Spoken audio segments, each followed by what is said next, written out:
भूर्भुवः स्वः तत्सवितुर्वरेण्यं भर्गो देवस्य धीमहि धियो यो नः प्रचोदयात्। ओम शांति शांति शांति। नमस्कार दोस्तों, ये आदि शंकराचार्य के ग्रंथ तत्वबोध का दूसरा वीडियो है हिंदी में। ये शुरू करते हम। शंका। कर्मेंद्रियाणि कानि? समाधान। वाक् पाणि पाद पायु स्थानीति पंच कर्मेंद्रियाणि। वाचो देवता वह्निः हस्तयोरिन्द्रं पादयो विष्णुः पायो मृतुः उपस्थः प्रजापतिरिति। कर्मेंद्रिय देवता वाचो विषयो भाषणं, पण्यो विषयो वस्तु ग्रहणं, पादयो विषयो गमनं, पायो विषयो मल्लत्याग, उपस्थस्य विषयानंदिति। अर्थ इसका।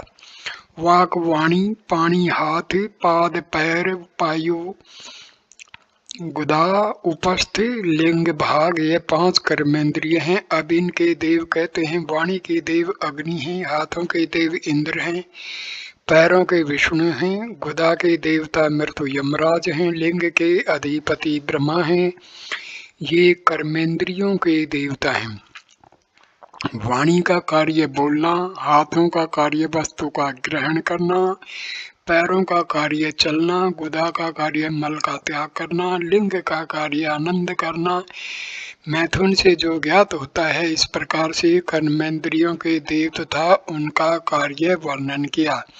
अब इन कर्मेंद्रियों के देवताओं के होने का कारण कहते हैं। वाणी के देवता अग्नि कहा सो ठीक है, क्योंकि वेद में भी कहा है कि मुखादि अग्नि जायत है। अग्नि का कर्तव्य जलाना है, तो वाणी का कार्य भी किसी अशुद्ध कार्य को जलाकर शुद्ध का प्रकाश करना। हाथों का जो इंद्र कहा सो भी ठीक, क्योंकि जैसे देवों में पराक्रमी इंद्र है, वैसे शरीर में पराक्रमी हाथ हैं। अब पैरों के स्थान में विष्णु का स्थान कहा, क्योंकि विष्णु का कर्तव्य पालन करना है।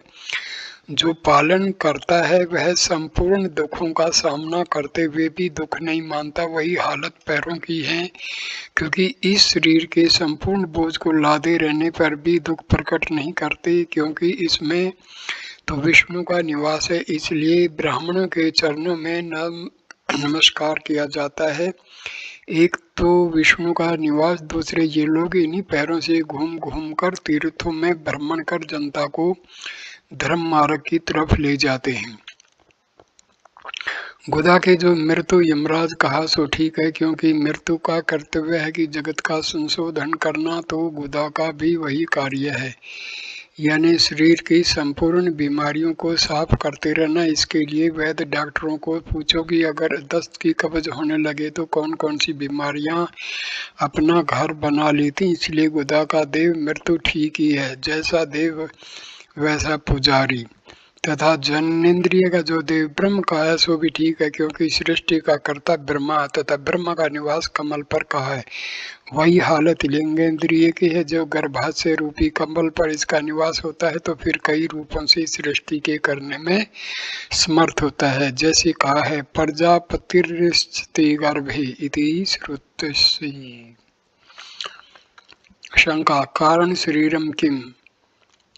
अर्थात कारण शरीर किसे कहते हैं? समाधान। अनिर्वचनीय नाद विद्यारूपम शरीर द्वस्य कारण मात्रम सत्य स्वरूपाज्ञानम निर्विकल्प रूपम यदस्ति तत्व कारण शरीरम।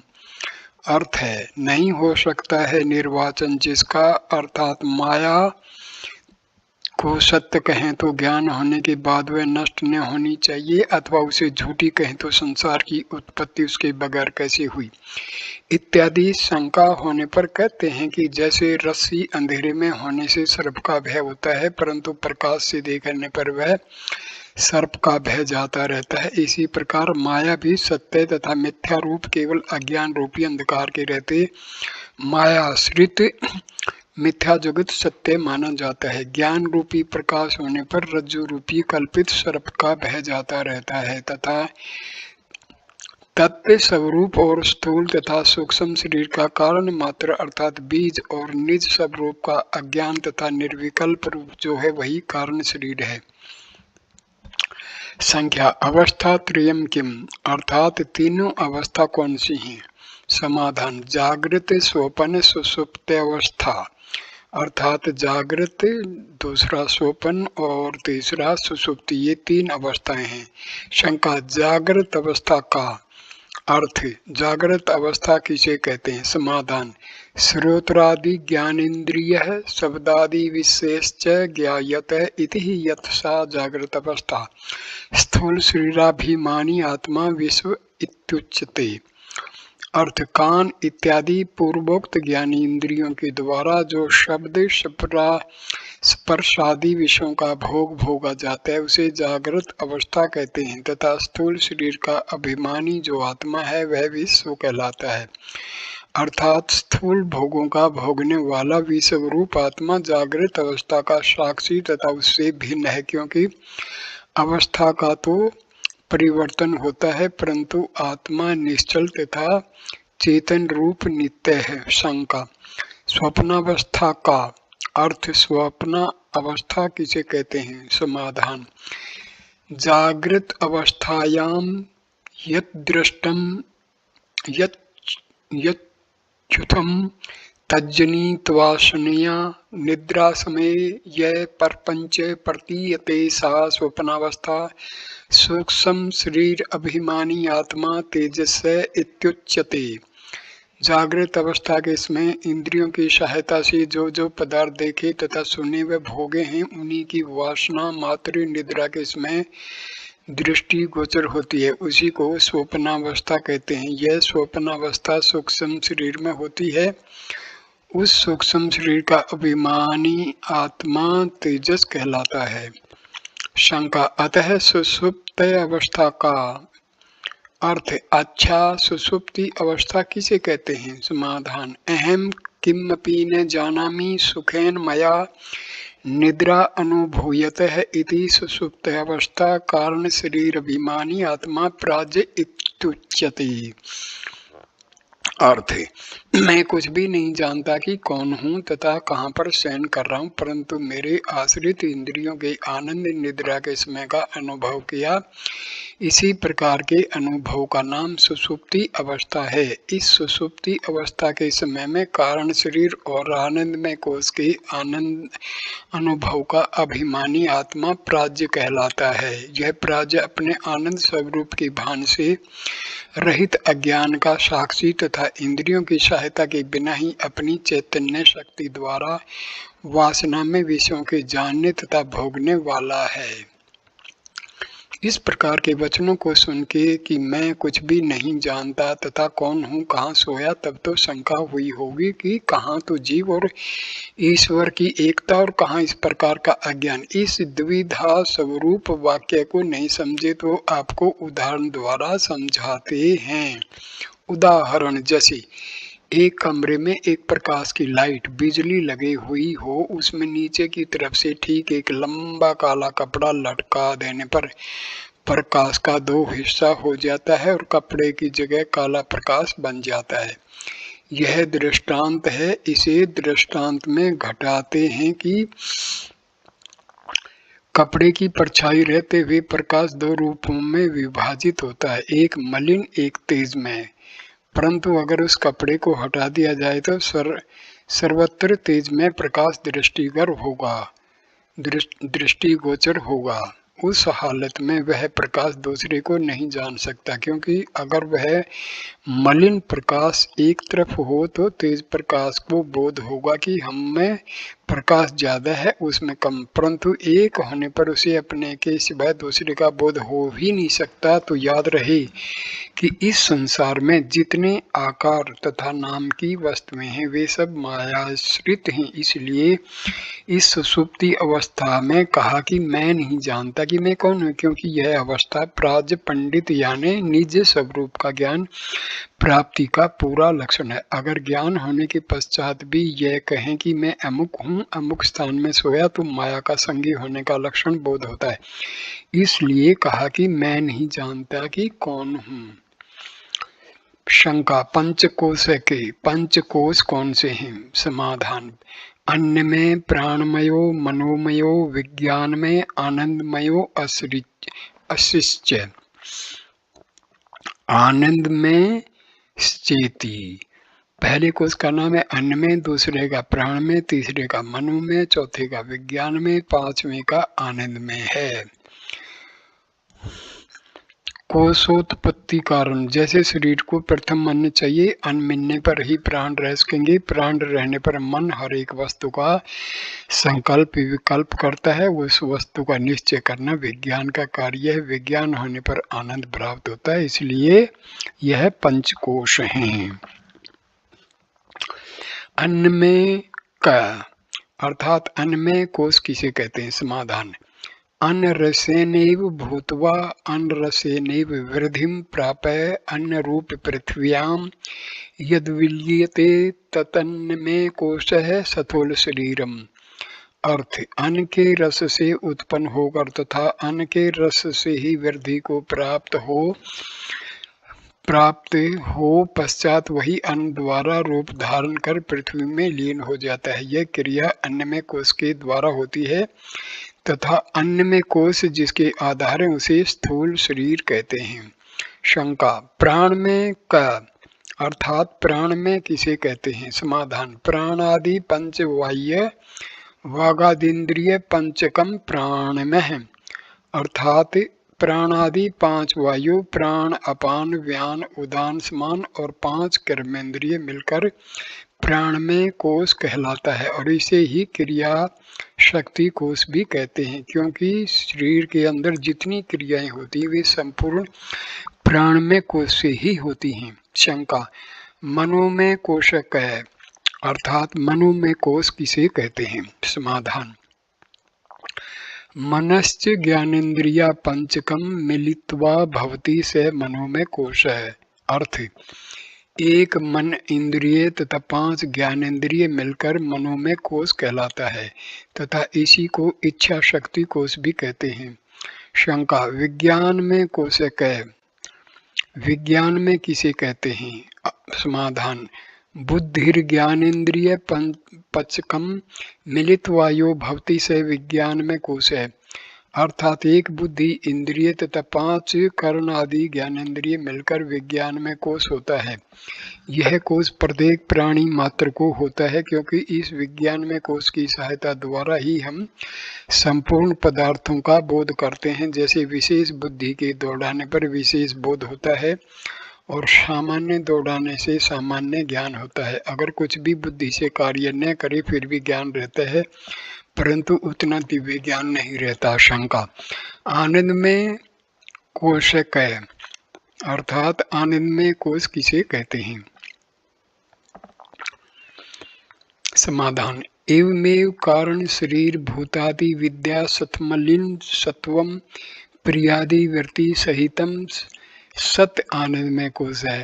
अर्थ इसलिए यह जो कारण शरीर पंच महाभूत अविद्या स्वरूप है उसमें स्थित जो प्रियादि वृत्ति मलिन सत्व रजोगुण तमोगुण से तिरस्कृत सतोगुण और प्रिय यानी इच्छा अनुकूल वस्तु के देखने से उत्पन्न हुआ सुख प्रिय कहलाता है और इच्छा के अनुसार वस्तु के प्राप्त होने से उत्पन्न हुआ जो सुख है उसे मोद कहते हैं तथा अभिष्ट वस्तु के भोगने से उत्पन्न हुआ जो सुख उसे प्रमोद कहते हैं।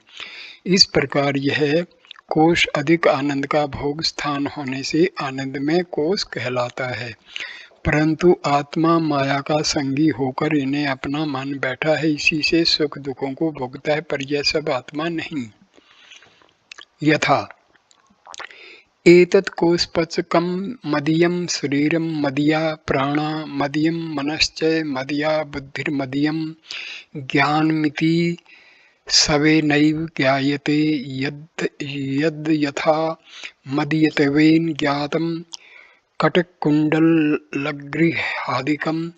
सवसमाधिभिन्नं तथा पंचकोशादिकं मदीयतेन ज्ञातवात्मान भवति। अर्थ हम अज्ञानावस्था में पढ़कर भ्रांति से अपने को पंचकोश आदि रूप मान इस प्रकार व्यवहार करते हैं कि मेरा शरीर है, यह मेरे प्राण है, यह मेरा मन है, ये मेरी बुद्धि है, ये मेरा ज्ञान है, परंतु यह आत्मा पंचकोश रूप नहीं है। इस कारण पंचकोश आदिकों को मेरा है इस तरह न जानना चाहिए, क्योंकि जैसे घन गहने ग्रह स्त्री पुत्र आदि अपने से भिन्न है, उसी प्रकार पंचकोश आदि आत्मा रूप नहीं है, किंतु आत्मा से भिन्न है। इसलिए इन्हें अपना मानना व्यर्थ है, क्योंकि यह तो माया के रचे हुए हैं, समय पाकर नष्ट हो जाएंगे, परंतु आत्मा तो नित्य है और माया का साक्षी है। शंका, आत्मा तरहिक है, तो आत्मा का स्वरूप क्या है? समाधान, सच्चिदानंद स्वरूप है। अर्थ, आत्मा सच्चिदानंद स्वरूप है। शंका, सत्य किम, सत्य किसे कहते हैं? समाधान, काल त्रय अपि तिष्ठति सत्य, अर्थात जो तीनों कालों भूतकाल वर्तमान भविष्य में निवास करता हुआ एक रस से रहे उसे सत्य कहते हैं। शंका, चित्त किम, अर्थ चित्त किसे कहते हैं? समाधान, ज्ञान स्वरूप, अर्थात जो ज्ञान स्वरूप हैं, जैसे घट पट आदि पदार्थों का जानने वाला तथा अपना आधिपत्य जमाने वाला और चैतन्य स्वरूप, ऐसा साक्षात ज्ञान चित्त पदार्थ का लक्षण है। शंका, आनंद में कह, आनंद में किसे कहते हैं? समाधान, सुख स्वरूप, अर्थ दुख रूपी परपंचों से रहित और सुख स्वरूप जो आनंद में वही ब्रह्म स्वरूप है। यथा एवं सच्चिदानंद स्वरूपम स्वात्मानं विजानीयात, अर्थात इस प्रकार अपनी आत्मा को सच्चिदानंद स्वरूप जानते हुए संपूर्ण नाम रूपात्मक दृश्य जगत की क्रियाओं को मिथ्या जाने। अब पूर्वार्ध समाप्त होगा, इसलिए मध्याह्न की संध्या के अर्थ हम सबको भगवत प्रेम से गाना चाहिए।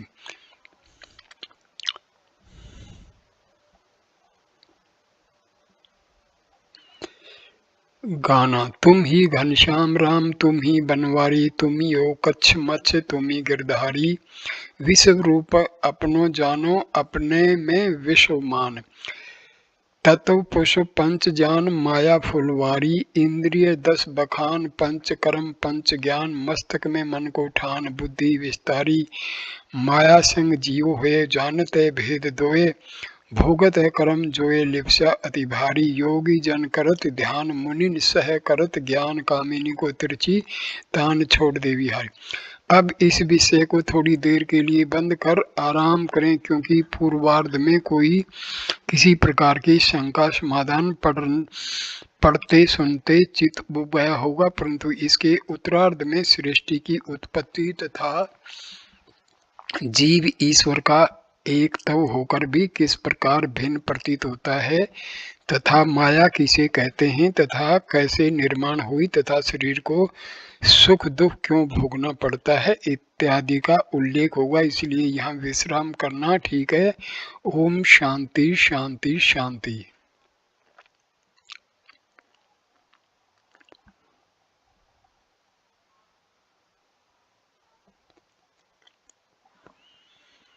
इस वीडियो को हम यहीं पर विश्राम देते हैं। अगला तीसरा वीडियो जो है वो हम शुरू करेंगे तत्वबोध के उत्तरार्ध का प्रारंभ।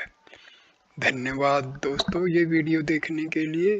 कृपा करके इस वीडियो को लाइक करना, कमेंट करना और शेयर करना, और चैनल को सब्सक्राइब करना। ये वीडियो केवल सुनने देखने के लिए नहीं है, इसको आप एक एक श्लोक को सुनिए, समझने की कोशिश कीजिए, उस पर मनन कीजिए और उसको अपने व्यवहार में लाने की कोशिश कीजिए, क्योंकि अध्यात्म जो है वो श्रवण का भी है, मनन का है और इसमें मनन, कंटेम्पलेशन जिसको हम कहते हैं, वो बहुत ही ज़रूरी है, क्योंकि जब तक हम सुनी हुई बात का मनन नहीं करेंगे वो हमारे समझ में नहीं आएगी। इसलिए आप इन वीडियो को देखिए और बैठ के एकांत में आंख बंद करके ध्यान दीजिए कि ये जो भी सुना है इसका मतलब क्या है, तभी हमें इसका लाभ मिलेगा। धन्यवाद दोस्तों।